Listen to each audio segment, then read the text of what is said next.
சிறகடிக்க ஆசை சீரியல்ல அடுத்த வர எபிசோட்ல நம்ம மீனா இருந்துட்டு இன்னைக்கு எல்லாருமே வீட்டுக்கு வந்துடட்டும், ரோகிணியை பற்றின விஷயத்த நான் சொல்ல தான் போகிறேன் அப்படின்னு சொல்லிட்டு மீனா வந்து ஒரு பக்கம் தீர்க்கமாக முடிவு எடுத்துடுறாங்க. அதுக்கு அடுத்ததாக வந்து பார்த்திங்கன்னா நம்ம ரோகிணியும் மனோஜும் இருந்துட்டு கேஷ் வாங்குறதுக்காக அந்த இடத்துக்கு போகிறாங்க.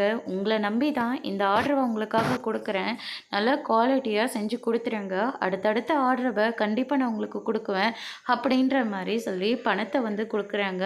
மனோஜும் ரோகிணியும் ரொம்பவே சந்தோஷப்படுறாங்க. ரோகிணி, மீனா சொன்னதுனால தான் உனக்கு நான் இவ்வளோ பெரிய வாய்ப்பை கொடுக்குறேன் அப்படின்ற மாதிரி சொல்லிடுறாங்க. இதை கேட்டோன்னே மனோஜும் நம்ம சந்தோஷம் வந்து பயங்கரமாக ஷாக் ஆகுறாங்க.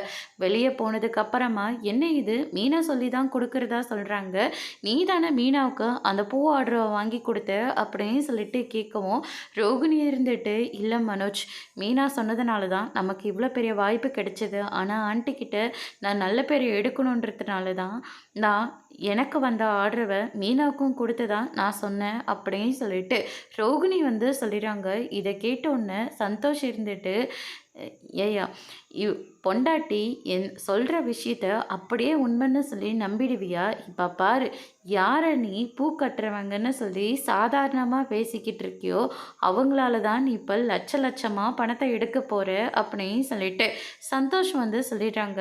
அதோடு இன்னைக்கான பிரமோ முடிச்சிருக்காங்க.